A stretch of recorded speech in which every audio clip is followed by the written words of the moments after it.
안에 가장 귀한 이름 예수의 이름을 함께 찬양하도록 하겠습니다.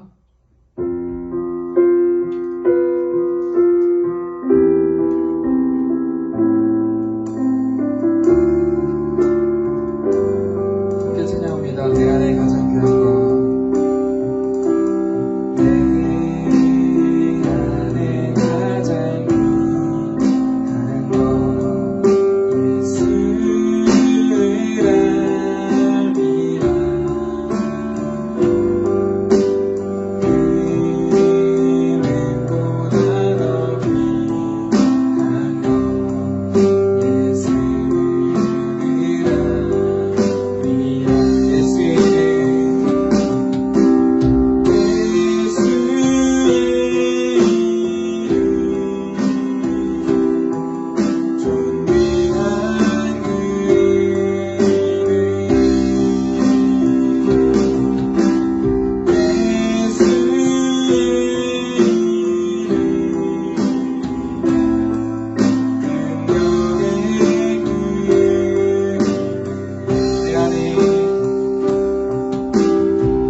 우리 안에 가장 귀한 이름 예수 이름을 계속해서 찬양하겠습니다.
네, 우리의 소망 되시며 피난처 되시는 예수님의 이름을 계속해서 찬양하겠습니다.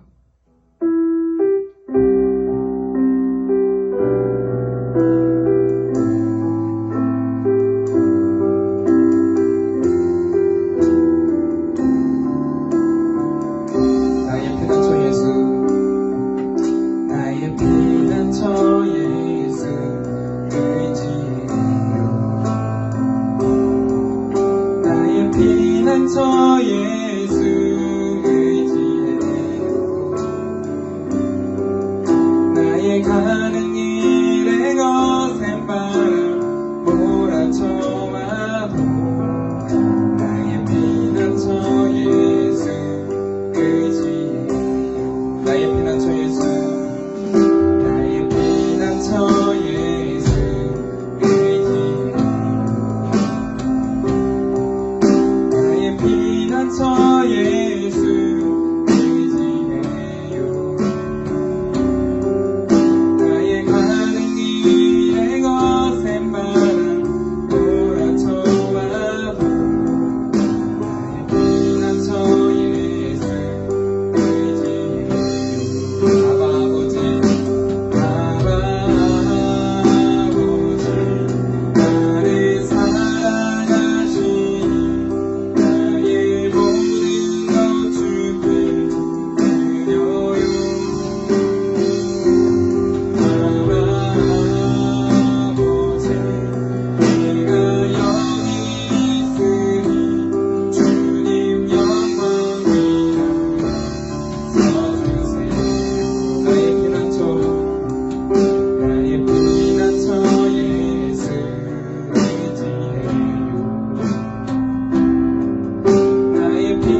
오늘 말씀의 제목은 비판적인 시각입니다.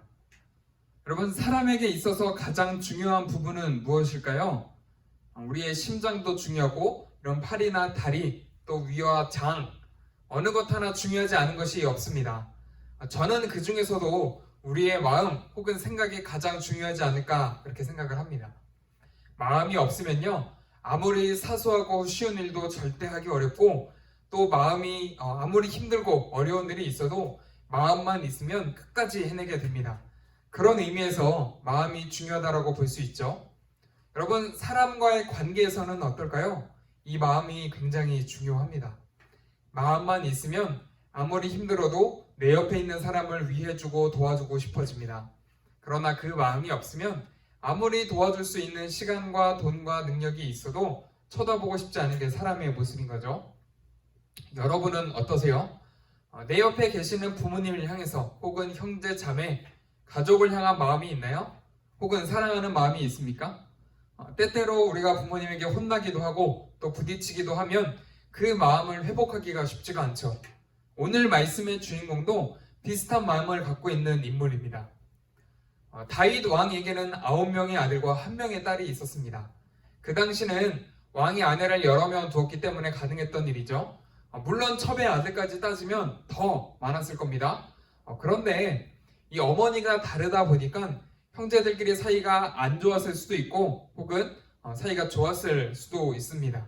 그 중에 제가 여러분에게 소개하고 싶은 이 아들은 다윗의 셋째 아들로서 압살롬이라고 하는 인물입니다. 그리고 같은 어머니에게서 태어난 여동생 다말이 있었습니다. 이 압살롬은 다말을 굉장히 아꼈는데 같은 어머니에게서 태어났기 때문에 그랬던 것이죠. 그런데 어머니가 다른 이복 형제인 암논이라고 하는 첫째 아들이 있었는데 이 암논이 이 다말을 사랑하면서부터 이 형제들 간에 문제가 생기기 시작합니다. 그냥 사랑한 정도, 아끼는 정도가 아니라 결국 암논은 사고를 치는데 다말을 성폭행하고 맙니다. 이 사실을 알게 된 압살롬은 굉장히 분노했습니다. 그리고 자신의 손으로 직접 암논을 죽여버립니다. 그런데 압살롬이 분노했던 이유는 아버지인 다윗이 암논에게 아무런 벌을 내리지 않았다라는 사실 때문에 그랬습니다. 그래서 아버지에 대해서도 원망하는 마음이 가득 차게 되었던 것이죠. 이 압살롬은 아버지에 대한 원망과 분노를 참을 수가 없었습니다. 제가 말씀을 시작하면서 마음이 굉장히 중요하다라고 이야기를 했는데 결국 그 마음이 행동으로 옮겨지게 되죠. 압살롬은 암논을 죽이다 못해 이제는 자기처럼 상처받고 화가 가득한 사람들, 또 불만이 많은 사람들, 비판적인 사람들의 마음을 훔치기 시작을 합니다. 다 자기 편으로 끌어모은 것이죠. 그 사람들에게 가서 이렇게 이야기를 합니다. 야, 내가 왕이라면 그렇게 하지 않았을 거야. 소위 비슷한 마음을 품고 있는 사람들을 선동했던 것입니다. 결국 이 소식을 들은 다윗은 압살롬이 점점 위험해졌기 때문에 조치를 취해야 하는 상황에 이르렀고, 이에 압살롬은 다른 나라로 도망하게 되어서 거기서 3년을 지내게 됩니다. 사실 이 압살롬의 원한은 다윗의 잘못에서부터 시작되었습니다. 압살롬의 생각이 옳았을 수도 있습니다. 다윗은 자녀들끼리 그런 일이 있었는데도 별다른 조치를 취하지 않았던 것이 문제였던 것이죠. 여러분, 우리도 또한 그럴 수 있습니다. 압살롬처럼 상대방의 잘못이 분명해 보이는 일 때문에 실망하고 좌절하고 심지어는 분노하고 폭발할 수도 있습니다. 누가 봐도 내 가족이 혹은 저 사람이 잘못했다라는 것이죠. 그런데 그때 우리의 마음이 굉장히 중요합니다. 그 화가 나는 마음을 다 잡아서 하나님께 드리지 않으면 비판적인 사람, 폭력적인 사람으로 변해버립니다. 그리고 내 주변에는 그 사람들만 보이게 되는 것입니다. 압살롬이 그랬던 것처럼 말이죠. 그리고 더 중요한 것은 하나님과는 다른 시선으로 우리에게 주어진 이 상황을 보게 됩니다. 여러분, 하나님과 다른 시선으로 상황을 보게 되면 어떤 결과가 오는지 아세요? 그것은 또 다른 비극과 또 상처를 남기게 됩니다. 압살롬이 어떤 비극을 맞이했는지 아십니까? 오늘 말씀은 아버지 곁을 떠나 3년 동안 타지에서 살았던 압살롬에게 드디어 아버지 다윗이 이스라엘로 돌아오도록 허락하는 장면입니다. 아버지께서 돌아오도록 허락은 했지만 압살롬은 고향에 돌아와서도 아버지를 만나지 못합니다. 무려 2년 동안. 그때까지도 아버지 다윗에 대한 원망을 풀지 못한 압살롬은 결국 자신과 같이 불만이 가득한 사람들과 함께 반역을 일으킵니다. 사무엘하 15장에 나오는 이 비극의 장면이 등장하고 있습니다. 아버지에 대한 마음을 풀지 못한 압살롬의 비극은 이렇게 끝이 나버리는 것이죠. 사실 누가 와도 암논이 먼저 잘못했고 아무런 조치를 취하지 않은 다윗도 잘못했습니다. 이런 모습을 본 압살롬이 불의를 참지 못한 것은 어쩌면 당연해 보이는 것이죠. 그러나 여러분, 방법이 잘못됐습니다. 내 가족이라고 해도 또 명백한 잘못을 저질렀다면 화가 나고 비판하고 싶은 마음이 생깁니다. 아무리 사랑하는 우리 부모님이어도 말이죠. 그러나 비판하고 싶은 마음이 들 때마다 우리의 잘못을 다 아시는 하나님이 나를 얼마나 인내하고 기다려 주시는지를 생각해 봐야 합니다. 과연 내가 잘못하고 실수할 때마다 하나님이 벌을 내리셨다면 내가 이렇게 멀쩡히 살아갈 수 있을까요? 이런 나도 용서해 주시고 사랑해 주시는데 내가 우리 부모님을 혹은 형제 자매를 기다려주지 못할 이유는 또 뭐가 있을까요? 여러분, 그런 마음이 들 때마다 우리 솔직하게 기도합시다. 이런 비판적인 시각을 버리고 자유롭게 해달라고 기도합시다. 그리고 로마서 8장 26절에서 말씀 이렇게 이야기를 하는데 우리 함께 읽어보겠습니다.